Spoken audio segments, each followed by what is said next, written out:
Fala aí pessoal, tudo bem com vocês? Aqui quem fala é o Landim e sejam bem-vindos a mais um episódio do nosso queridíssimo Lorencast. E hoje eu tô aqui com uma convidada muito especial, a Camila Brito, que ela é UX Writing e ela vai explicar pra gente o que é o UX Writing, um pouquinho desse mundo. Espero que vocês gostem do episódio. Camila, é um prazer te receber aqui. Querida, obrigada. Pode se apresentar para os nossos ouvintes? Sim, oi gente, tudo bom? É um prazer estar aqui. Eu sou a Camila Brito, eu sou mãe de 4 doguinhos e um gato, viu? Eu sou carioca, filha de 2 nordestinos guerreiros. Sou mestre e graduada em letras pela UERJ. Atualmente eu sou UX Writer na Maximilhas e eu faço parte de um time maravilhoso de UX Design, com 3 Product Designers e uma estagiária de UX Research. E antes de migrar de área, né, eu fui professora de língua portuguesa, literatura e redação por 16 anos. Fui banca de vestibular da UERJ por 8 anos, né, ensinei do ensino fundamental 1 à universidade, passando pelo ensino técnico. E atualmente, né, além de ser UX Writer, eu também sou voluntária, né, como mentora de transição de carreira, e eu dou palestras sobre UX Writing. Na minha carreira, assim, eu já fiz muita coisa, né? E eu acho muito, muito bom dizer assim sempre, porque quem migra de área, quem está migrando para o UX, né, sempre tem uma bagagem. Então, assim, eu já participei de dicionário, né? O dicionário AIS de conjugação verbal com o meu ex-orientador, né? O José Carlos de Azeredo. Eu já publiquei livro com aluno. Eu vou publicar, né? Poema, né? Tive esse tempo todo como professora, então, assim, é muito bom hoje estar na área de UX, né? E quero poder falar mais sobre isso com vocês, mas lembre sempre, né, das bagagens que vocês têm. Eu acho que é um ponto muito legal que você entrou aí sobre bagagem, né? Quem geralmente migra para essa área, normalmente ou vem do design gráfico, ou vem de áreas assim que são mais, né, são mais ali próximas do mundo do design. Porém, a gente tem muitas pessoas hoje, né, uma movimentação de muitas pessoas de áreas completamente diferentes, como medicina, pessoas que eram enfermeiras, entendeu? Tem muita coisa, assim. Como que você vê esse movimento, assim, de migração das pessoas saindo das suas profissões? Você enxerga isso como uma tendência de mercado? Tem mercado para todos? Eu acredito que a área de tecnologia, né, ela tem se expandido muito, né, até, né, com o evento da pandemia, né, mas, assim, é uma questão que, assim, há espaço para várias áreas dentro da tecnologia, né, a gente sempre associa a tecnologia aos desenvolvedores, mas, assim, quando a gente desenha produtos, a gente desenha para seres humanos, e, assim, as ciências humanas estudam os seres humanos. Então, psicologia, ciências sociais, né, linguística, letras, são áreas, assim, que são necessárias nesse mundo, né, para que a gente possa desenhar o melhor tipo de produto para as pessoas, em geral. Então, eu acho que, assim, a gente tem essa necessidade de profissionais, né? E a gente precisa chamá-los para essa área, né? Porque, assim, muitos deles estão, às vezes, né, por conta do contexto, né, de desemprego, né, de pejotização do trabalho, as pessoas estão em condições de trabalho que, às vezes, não são as melhores, as mais favoráveis, e há espaço para essas pessoas na tecnologia também, né? Então, povo de humanas, né? Eu vou ensinar o povo de humanas, né, a fazer algoritmo também, a desenhar, né, aplicativos e tal, né? Nossa, que massa! E eu acho que isso traz um pouco também um pouco não, traz muita diversidade de conhecimento para a área de UX, né? Que é uma coisa muito legal de se ver hoje em dia, né? Sim, o meu time é multidisciplinar, né? Tem uma menina de ciências sociais, um rapaz que veio da psicologia e hoje é o UX designer, né? O product designer.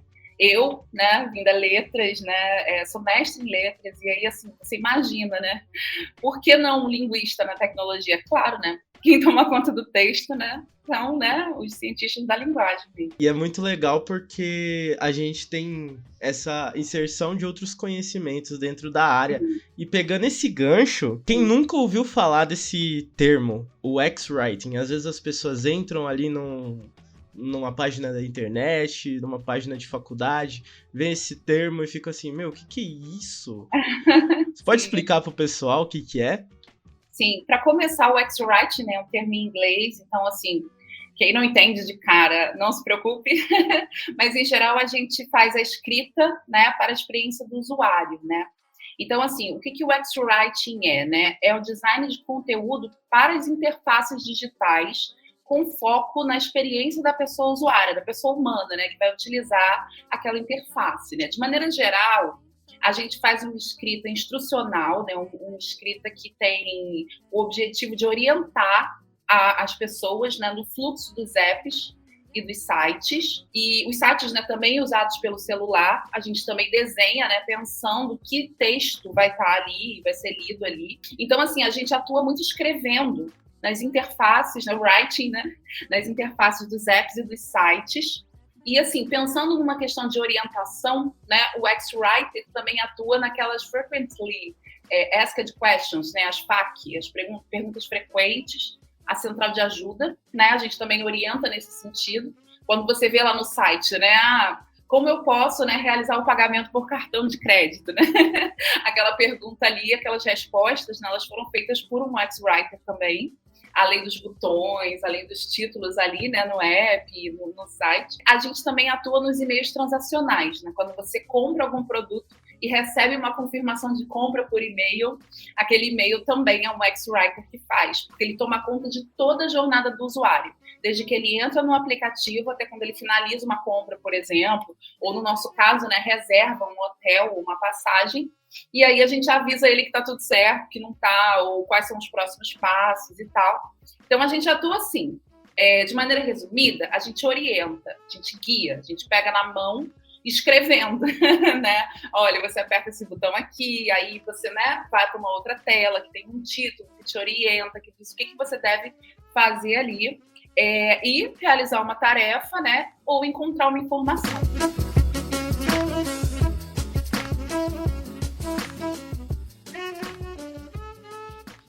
E é muito legal esse papel de vocês, porque quando a gente fala de experiência do usuário, né?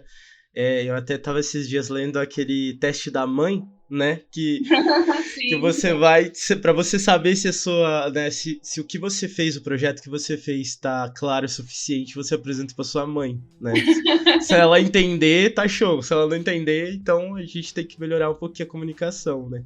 No caso da minha, né, minha mãe, ela precisa enxergar também, né? E isso a gente também deve se preocupar, né? Quando a gente pensa na escrita, a gente pensa também na tipografia, a gente pensa também no tamanho da fonte, né, no peso da fonte, se vai ser negrito, se vai ser, né, o intermediário entre o negrito e o regular, para que as pessoas enxerguem, né, e não só, né, as pessoas idosas, né, que hoje é quase 1/5 da população brasileira, né, mas também as pessoas que têm baixa visão e tal. Então é interessante esse teste da mãe, porque eu também faço, mas assim, para ver se ela tá lenta, se ela tá conseguindo enxergar, né, porque se não for para todo mundo, né, não tem muito sentido. Já que você levantou essa questão, como Sim. que a gente tá hoje em relação a projetar designs que sejam mais inclusivos, tanto na sua área, que é o writing, né, quanto telas mesmos, né, o próprio UI, o próprio UX, de projetar experiências para diversos tipos de pessoas. Como que você enxerga hoje que a gente tá nessa relação, nível Brasil, assim, né? Olha, eu acho que a gente está crescendo nesse sentido, sabe? A gente tem muitos profissionais hoje que são especialistas nisso, mas ainda é muito pouco. Eu acho que, assim, os sites acessíveis que a gente tem, não tem uma porcentagem aqui para você, mas eu acho que, assim, é muito pequena ainda a quantidade de sites acessíveis, né? Então, o nosso trabalho, né, ele é fundamental, né, nesse processo. Eu acho que, assim, quando a pessoa é o X-Writer, né, eu acho que ela já tem que vir, né? Ela já tem que ser uma pessoa empática, que tem uma escuta ativa, né, que escuta como que as pessoas falam, como que as pessoas se comunicam no dia a dia, para poder trazer isso para a tela. Mas eu acho que também deve ser papel do X-Writer, né, estar sempre buscando uma linguagem acessível, clara, consistente, simples, né? E também pensar nessas questões, né, de contraste, de tamanho de fonte, se por acaso, assim, a gente tem links acessíveis, né, a gente realmente escreve links acessíveis, porque, um exemplo, né, muitas vezes a gente coloca clique aqui, e às vezes o leitor de tela, né, vai pegar o aqui, mas aí a pessoa, o usuário, não vai saber para onde ela vai, né? Então, às vezes, o ideal é você colocar, por exemplo, o link todo, acesse aqui a nossa central de ajuda, por exemplo. Então, assim, a gente atua pensando muito nisso. Acho que a gente ainda tem muito que crescer, assim, na verdade, demais. Mas eu vejo no mercado um crescendo, né? Porque, assim, gente, a gente tem pelo menos um quarto da população tem deficiência, né? A gente tem, né, como eu falei, né, um quinto da população, pelo menos, é idosa. Então, eu acho que a gente não pensar em acessibilidade é a gente também, né, em termos de negócio, né, de regra de negócio, já que, né, fazemos esse equilíbrio, né, entre a pessoa usuária, né, e as regras de negócio, a gente perde dinheiro quando a gente deixa as pessoas de fora. A gente deixar um quarto da população de fora, a gente deixar um quinto, né, da população de fora, né, são pessoas que usam smartphones, são pessoas que, né, fazem compras, são pessoas que usam produtos. Então, eu acho que a acessibilidade ela é uma necessidade humana, né, mas é uma necessidade de mercado também. E bom que você até deu o exemplo do botão, né? Do link, né? Do link, né? Sim. Pra quem não sabe, eu tava num evento da EBAC, né? Onde a Camila foi uma das palestrantes em um dia. E tava lá escutando um case dela que ela contou pra gente, né? Da Max Medias. E foi muito interessante porque foi o dia assim que eu mais anotei coisa, pra falar a verdade. Depois de professor. Ex-professor, né? Porque foi muito esclarecedor quanto uma palavra pode mudar todo o contexto de uma pessoa, né? E isso é muito interessante da gente observar, tanto nas interfaces quanto na nossa própria comunicação. Por exemplo, né, na Maximilhas, a gente usa passageiro o tempo todo e o mercado, né, usa passageiro, mas mais da metade da população brasileira é feminina e há passageiras. Então, assim, o que a gente, né, como é que a gente pode, né, utilizar dessa forma, além de acessível, né, colocando isso, né, também em pauta, a gente tem que buscar uma linguagem neutra. Então, assim, temos tentado ver se os usuários falam viajante. Já ouvi alguns usuários, né, se denominando como viajantes. Acho empoderador também, né? Nossa, eu sou um viajante, né? Eu não sou um passageiro, alguém que é levado. Mas a gente, né, tem essa questão, né, de às vezes uma palavra pode parecer que não ela passa batido, né, mas ela tem um significado por trás, né, a gente trazer o masculino sempre porque, né, porque não é uma palavra neutra. E isso que você falou em relação ao case, né, da Maximilhas, né, o que a gente tentou trazer lá, né, de negociar para pedir desconto, né, a gente depois pode até falar sobre um pouco mais, mas é de trazer uma linguagem simples, que qualquer pessoa possa entender. Muito bom, é realmente isso. E já que a gente entrou no case, você poderia falar pra gente desse case, que foi um case assim que eu realmente fiquei assim de boca aberta, eu falei, caramba, nossa, olha só que coisa, não?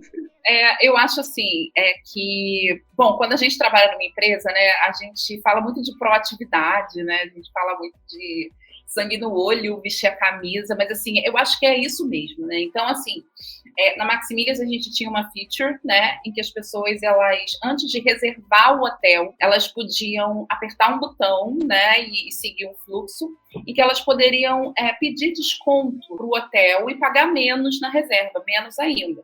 Havia regras, né, específicas, mas elas podiam pagar menos, né? Só que as pessoas não estavam conhecendo essa feature. E essa feature, assim, é muito chamativa, vamos dizer assim, né? Porque as pessoas gostam do desconto. Ouvindo usuários nossos, né, fazendo algumas escutas junto com o X Research, né? Eu vi que as pessoas gostavam de desconto. Então, assim, por que elas não estavam fazendo isso? Porque o botão, que era para ser clicado, era o botão de negociar, era quero negociar valor. E aí, né, no case que eu mostrei, né, que ele se referiu, depois a gente até pode colocar a referência também, né?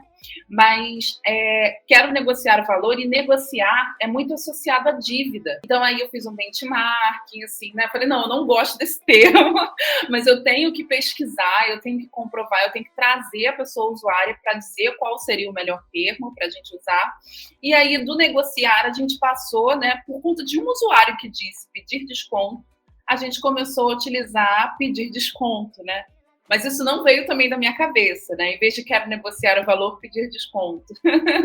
Que era o que efetivamente a pessoa ia fazer. isso veio da voz de um usuário. Então, assim, a gente sempre escuta eles, né? Poder saber a melhor forma de dizer. A gente sempre quer trazer valor para esse usuário, né? Então, assim, o que a gente melhorou? A gente conseguiu mais conversão, mais pessoas clicavam naquele botão e as pessoas estavam conseguindo, né, viajar mais barato.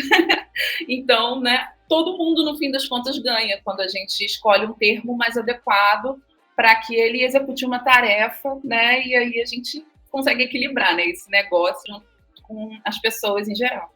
E o legal é que esse case que você apresentou na palestra que você deu, eu fiquei pensando nisso, porque realmente, negociar, quando me vem à cabeça negociar, vem logo o Serasa na minha cabeça. Né? Vou negociar minha dívida ali, que eu tô devendo, né? E até eu lembro de uma frase que você disse na palestra, que você disse que o usuário falou, como assim, dá pra pedir desconto? Né?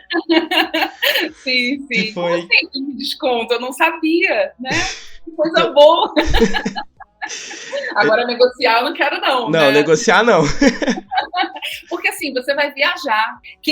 Outra coisa que eu ouvia, né, das pessoas na Maximilhas, né, como uma empresa, né, que vende passagens e hotéis, né, as pessoas elas entram no nosso produto para viajar, não para apertar nossos botões, né, mas elas entram para viajar e barato e com conforto. E aí você pensa em negociar, ter dívida depois que você, sabe, clicou no botão para viajar. Eu acho que é muito fora, né, do nosso contexto ali. Então, acho que tem isso também, né? A gente tem que escolher o termo ali exato também para aquele contexto, né? Entender qual é o job to be done, né, daquele usuário, né? O usuário vai viajar, ele quer ser feliz, né? Ele não quer dever ninguém, né? Sim, e uma coisa que eu tava aqui pensando, eu até ia conversar com você sobre, você falou que, assim, de primeira instância você achou a palavra negociar uma palavra muito, que lembrava dívidas, né, que lembrava toda essa questão que o brasileiro não gosta, ninguém gosta, né, de dívida, ninguém gosta de negociar nada. E algo complexo também, né? Algo complexo, exatamente. E aí você pensou assim, né, não gosto dessa palavra. Qual que foi o processo daí em diante? Porque a gente sabe que, tipo assim, a gente até vê alguma coisa e a gente fala assim, nossa, mas isso aqui não tá fazendo muito sentido, eu acho que talvez assim seria melhor. Mas como que... É claro que a gente não vai chegar, por exemplo, né, para uma pessoa que vai aprovar um projeto, a gente falar, então, achei que é assim, porque vozes da minha cabeça, né? Sim. Como que funciona? Bom, sempre, né, a gente tem que utilizar critérios racionais, né, argumentativos, ferramentas, mas assim, o que coisas que a gente considera no nosso trabalho diário né, dosar o tom e voz, né, da empresa. A gente tem um parâmetro de como se comunicar com as pessoas, a partir de quê? De princípios, né, que a gente tem, do que a gente faz, e dos usuários que a gente ouviu, das pessoas usuárias que a gente ouviu, e como que elas se comunicam. Né? Então, assim, eu já tinha diretrizes de dar a esse usuário, né, uma comunicação simples, uma comunicação direta, né, que não fosse muito formal, que não fosse muito culta. Então, assim, eu já tinha essas diretrizes antes. E também a gente pesquisa, a gente vai atrás do nosso usuário, ouvi-lo, né? No caso do UX-Writer, o UX-Writer tem muitos entregáveis, né, de fazer listas, né, desse vocabulário que esse usuário usa, definições do que ele usa. Então, assim, não foi voz da minha cabeça. Eu não gostava de negociar, eu queria resolver aquilo, mas não foi assim. Eu tive que ouvir usuários, eu tive que fazer um benchmarking. Para quem não sabe o que é benchmarking, é quando você olha o que as outras empresas do mercado estão fazendo, né? E aí que termos elas estão usando. Pode ser que, né, como eles já chegaram àquela conclusão ali, por meio de pesquisas também, né? Pode ser que aquilo ali traga uma luz. E no meu caso, o benchmarking trouxe a seguinte luz. O mercado de turismo não usa a palavra negociar, até porque a gente tinha essa feature como diferencial da Maximilhas, né, que era pedir desconto.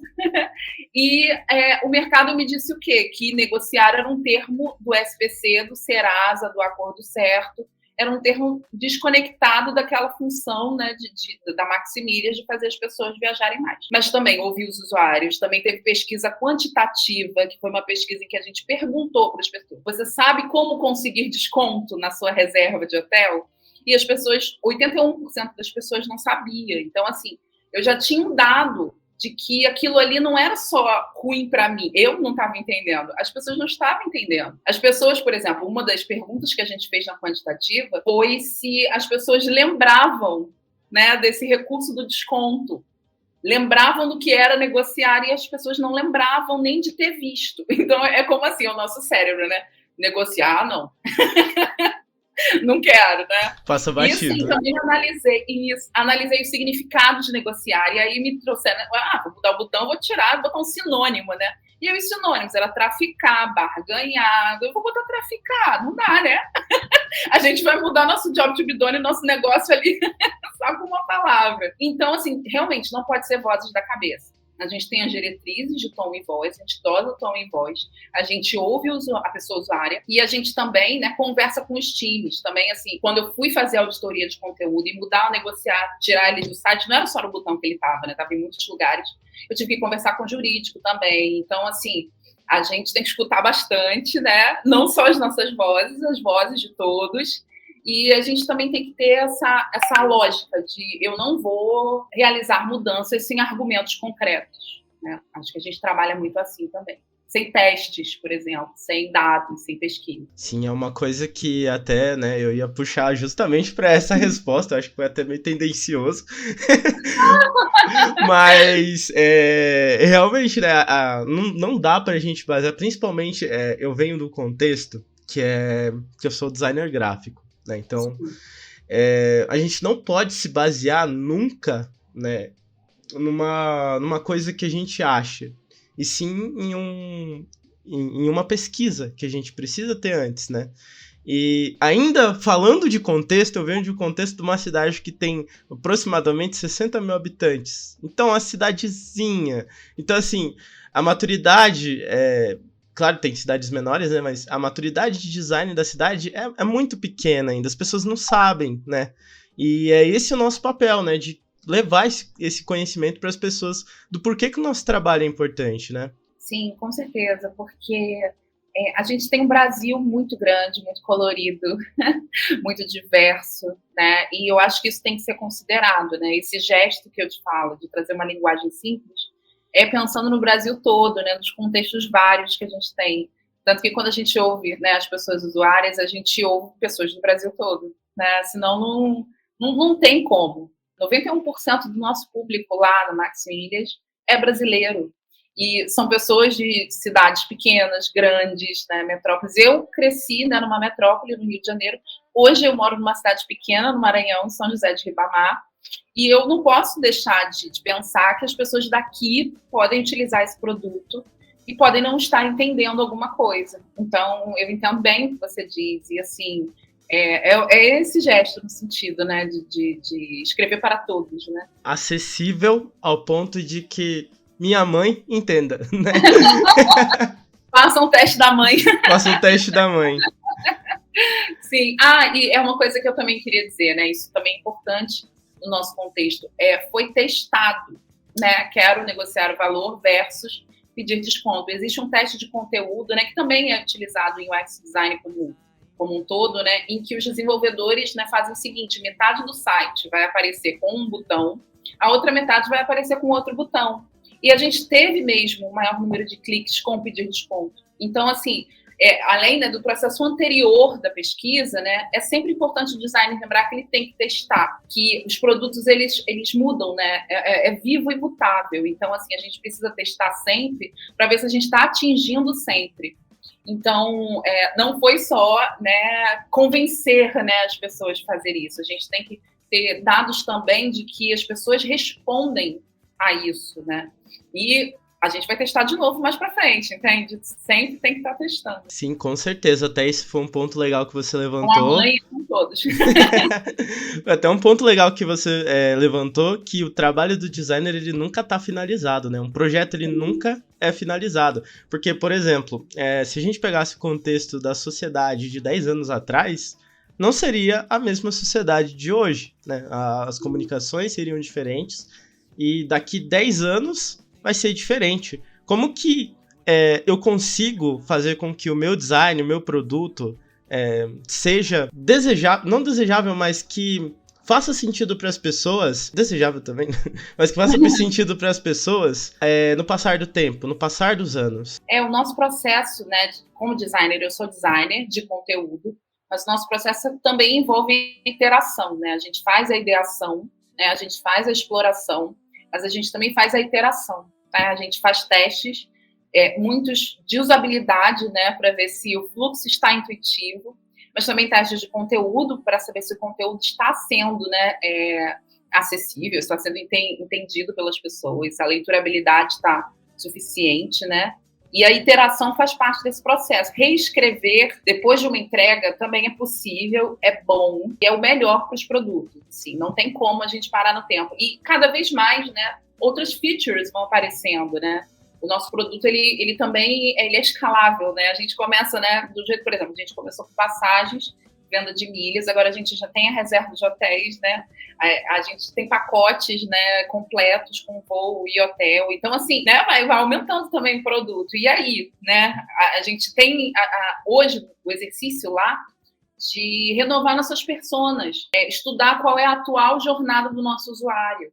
Então, esses processos, eles fazem com que a gente não pare no tempo, né, e seja, né, engolido, né, por todas as possibilidades que hoje tem. Há muitos produtos no mercado hoje. A diferenciação, ela também passa, né, por essa atualização, né, dos profissionais, mas também dos processos de design.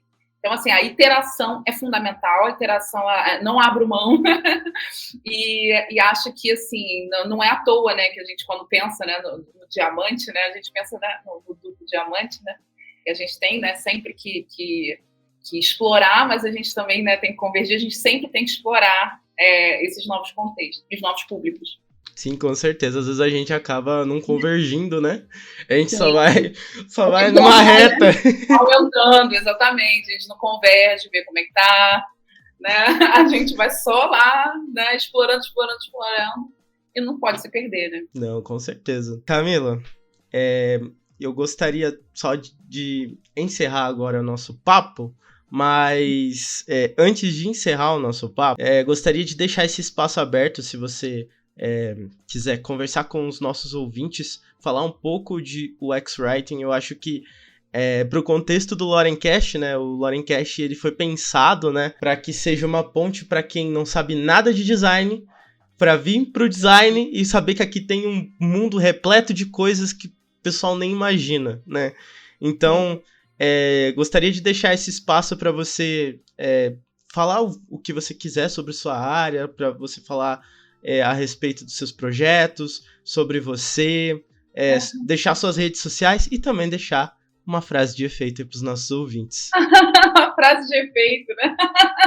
Essa parte é difícil, né? Mas, enfim. Bom, né? Eu queria agradecer muito a oportunidade de democratizar conhecimento, né? A gente tem um público, né, de pessoas que migram de área também, e, assim, se sintam acolhidos pela comunidade de UX, né? Eu dou mentoria gratuita para as pessoas, de vez em quando eu abro, né, a minha agenda, e então, assim, se precisarem de mim, podem me procurar para pedir ajuda para essa migração, né, principalmente para ser UX Writer, certo? E, assim, se você quer, né, atuar facilitando o contato das pessoas usuárias com os produtos, né, criando uma linguagem que seja concisa, que seja consistente, clara, acessível, né, passar por essa questão toda, essa pesquisa toda para escolher aquele termo certo, para que a pessoa usuária possa encontrar uma informação, possa executar uma tarefa, para que a gente possa, né, superar a dispersão do meio móvel, né, e trazer, né, as pessoas para nossos produtos, convergir, né, e assim, né, faturar, né, nas empresas, né.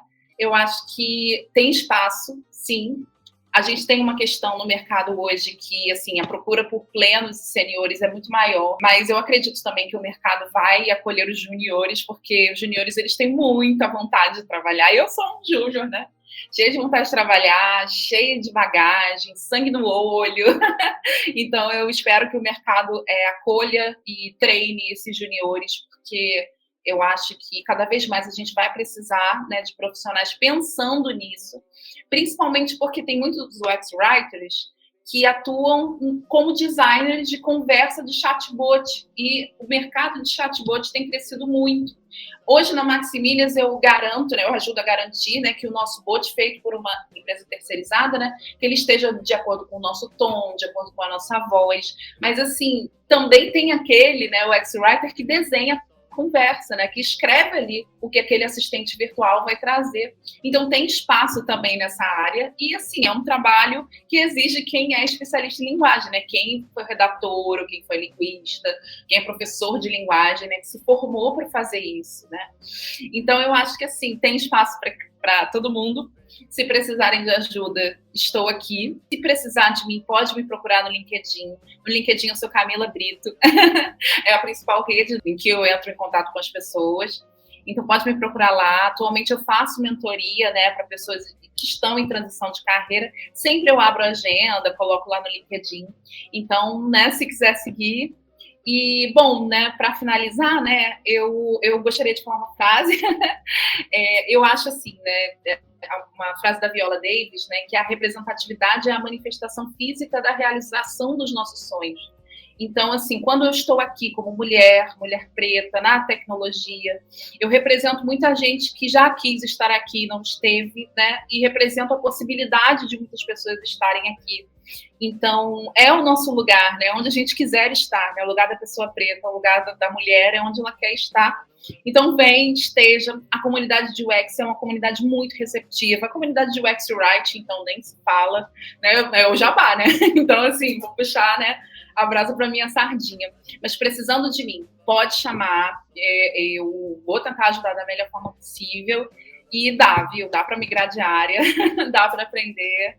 É só se esforçar muito, estudar bastante, aprender os processos e contar com a comunidade. Muito bom, bom demais. Então, pessoal, o episódio vai chegando ao fim, mas fica o convite para você, Camila, poder voltar aqui quando quiser, Claro. Quando quiser voltar aqui. Esse espaço é nosso, é da comunidade. Sim. E agradeço a você, ouvinte, que ficou até aqui, ouviu o podcast. Não esquece que todos os links da Camila vai estar na descrição do podcast e também do Instagram. Então, falando em Instagram, se você não segue ainda, segue a gente lá, lorencast.pod. E, gente, tenham um ótimo dia, desejo a vocês o melhor, um beijo, um cheiro, hidratem-se e até o próximo episódio. Tchau, gente!